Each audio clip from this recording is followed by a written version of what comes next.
व्रत एक विधान। रमा एकादशी कार्तिक मास की कृष्ण पक्ष की एकादशी को रमा एकादशी कहा जाता है। रमा माँ लक्ष्मी का ही एक नाम है। साल की 24 एकादशियों में रमा एकादशी का विशेष महत्व है। 4 महीने बाद भगवान विष्णु अपनी योग निद्रा से जगते हैं। पद्म पुराण के अनुसार रमा एकादशी व्रत रखने से माँ लक्ष्मी के साथ भगवान विष्णु की भी कृपा प्राप्त होती है। दीपावली पर माँ लक्ष्मी का पूजन किया जाता है। माँ लक्ष्मी का ही एक नाम रमा है, इसीलिए इस एकादशी को रमा एकादशी भी कहते हैं। माना जाता है कि यह एकादशी का व्रत रखने से सभी तरह के कष्टों से मुक्ति हो जाती है एवं आर्थिक परेशानी भी नहीं रहती है। रमा एकादशी कार्तिक महीने की कृष्ण पक्ष की एकादशी होने से यह रमा एकादशी माँ लक्ष्मी का प्रिय है। इस व्रत में माँ लक्ष्मी एवं भगवान विष्णु की पूजा एक साथ करने से मनवांछित फल मिलता है।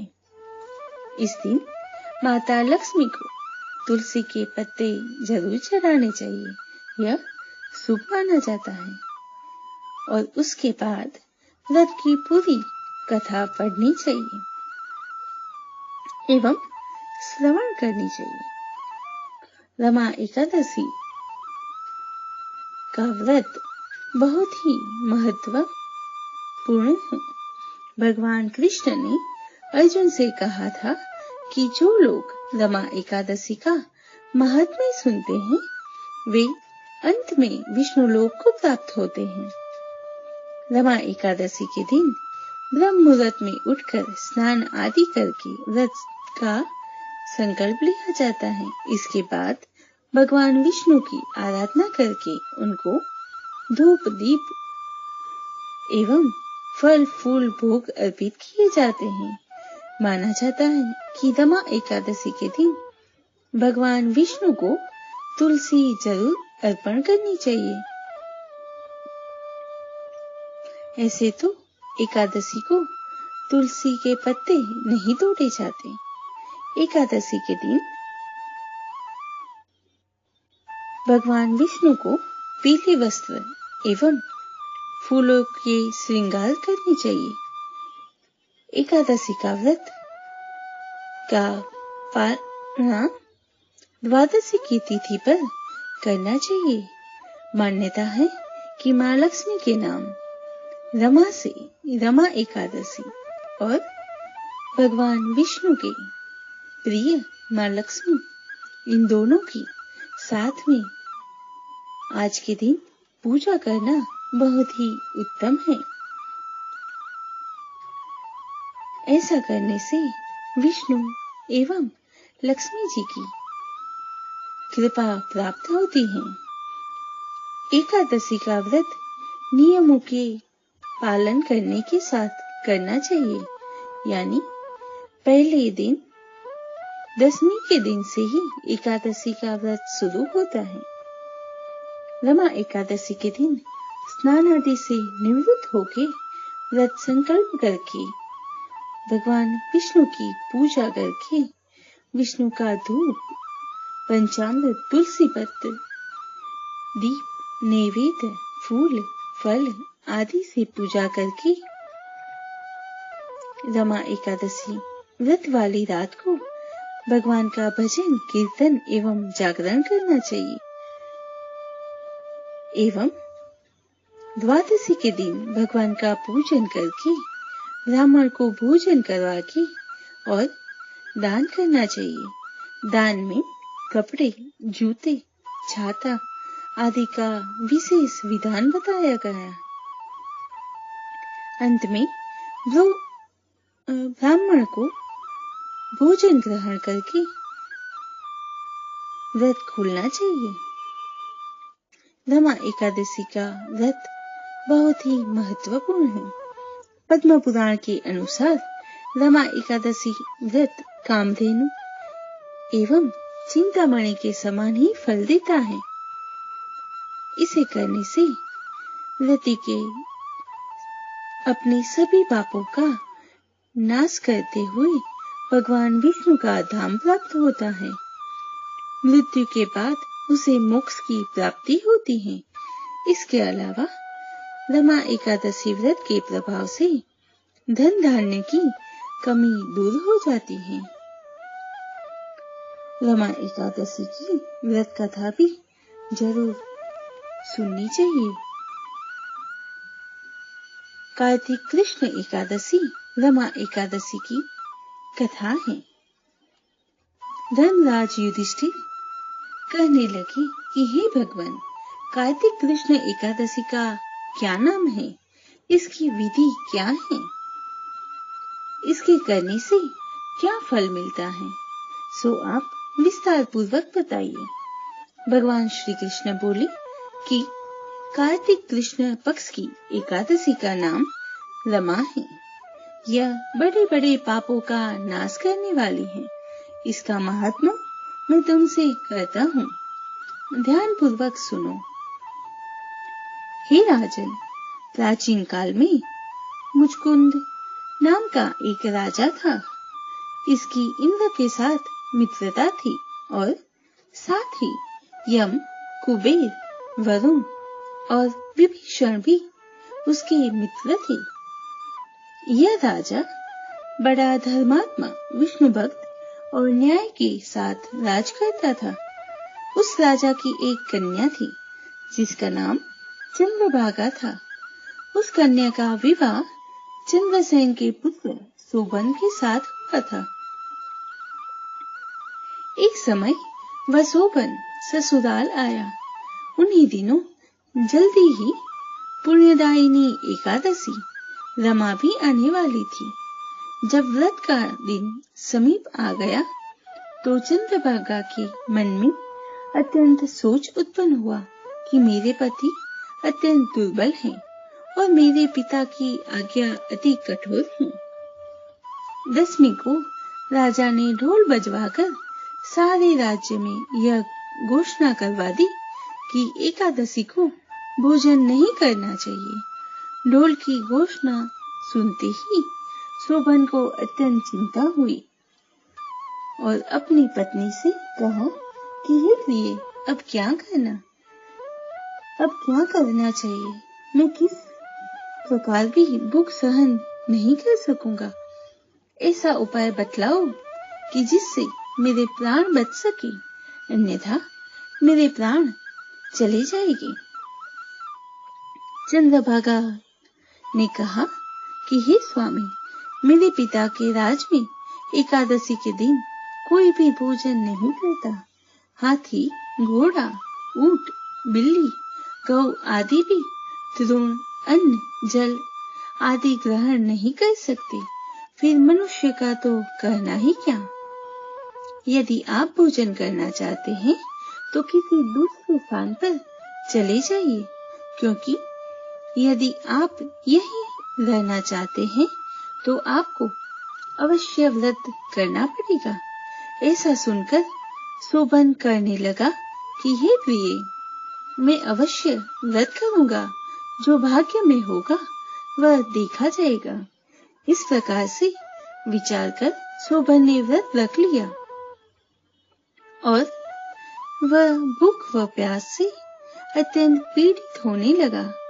जब सूर्य नारायण अस्त हो गए और रात्रि को जागरण का समय आया तो जो वैष्णव को अत्यंत हर्ष देने वाला था, परंतु शोभन के लिए अत्यंत दुखदायी हुआ। प्रातः काल होते शोभन के प्राण निकल गए।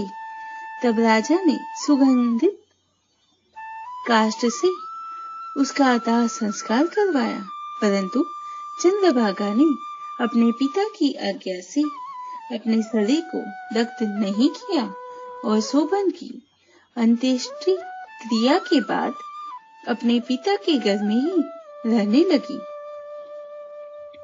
रमा एकादशी के प्रभाव से शोभन को मंदाचल पर्वत पर धन धान्य से युक्त तथा शत्रुओं से रहित एक सुंदर देवपुर प्राप्त हुआ। वह अत्यंत सुंदर रत्न और वैदुर्य मणि जटित स्वर्ण के खंभों पर निर्मित अनेक प्रकार की स्फटिक मणियों से सुशोभित भवन में बहुमूल्य वस्त्राभूषणों तथा छत्र व चंपर से विभूषित गंधर्व और अप्सराओं से युक्त सिंहासन पर आरूढ़ ऐसा शोभायमान होता था मानो दूसरा इंद्र विराजमान हो। एक समय मुचकुंद नगर में रहने वाले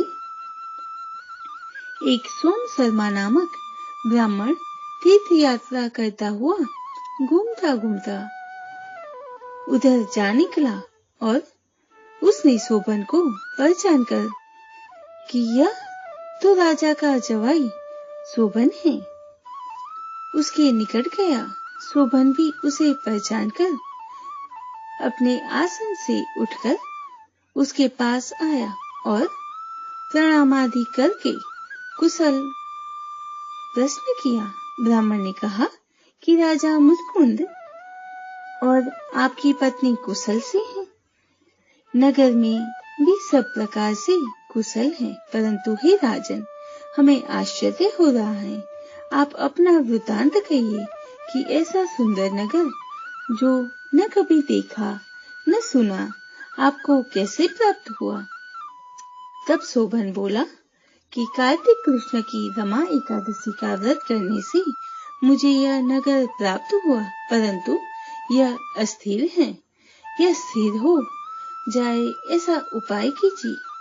ब्राह्मण कहने लगा कि हे राजन, यह स्थिर क्यों नहीं है और कैसे स्थिर हो सकता है, आप बताइए, फिर मैं अवश्य में वह उपाय करूंगा। मेरी इस बात को आप मिथ्या न समझिए। शोभन ने कहा कि मैंने इस व्रत को श्रद्धा रहित होकर किया है, अतः यह सब कुछ अस्थिर है। यदि आप मुचकुंद की कन्या चंद्रभागा को यह सब वृतांत कहे तो यह स्थिर हो सकता है। ऐसा सुनकर उस श्रेष्ठ ब्राह्मण ने अपने नगर लौटकर चंद्रभागा से सब वृतांत का सुनाया। ब्राह्मण के वचन सुनकर चंद्रभागा बड़ी प्रसन्नता से ब्राह्मण से कहने लगी कि हे ब्राह्मण, ये सब बातें आपने प्रत्यक्ष देखी हैं या स्वप्न की बातें कर रहे हैं। ब्राह्मण कहने लगा कि हे पुत्री, मैंने महावन में तुम्हारे पति को प्रत्यक्ष देखा है, साथ ही किसी से विजय न हो ऐसा देवताओं के नगर के सामने के समान उनका नगर भी देखा है। उन्होंने यह भी कहा कि यह स्थिर नहीं है। जिस प्रकार वह स्थिर रह सके सो उपाय करना चाहिए। चंद्रभागा कहने लगी, हे विप्र, तुम मुझे वहां ले चलो। मुझे पतिदेव के दर्शन की तीव्र लालसा है। मैं अपने किए हुए पुण्य से उस नगर को स्थिर बना दूंगी। आप ऐसा कार्य कीजिए जिससे उनका हमारा सहयोग हो, क्योंकि वियोगी को मिला देना महान पुण्य है। सोम शर्मा यह बात सुनकर चंद्रभागा को लेकर मंदाचल पर्वत के समीप वामदेव ऋषि के आश्रम पर गया। वामदेव जी ने सारी बात सुनकर वेद मंत्रों के उच्चारण से चंद्रभागा का अभिषेक कर दिया। तब ऋषि के मंत्र के प्रभाव और एकादशी के व्रत से चंद्रभागा का शरीर दिव्य हो गया और वह दिव्य गति को प्राप्त हुई। इसके बाद बड़ी प्रसन्नता के साथ अपने पति के निकट गई।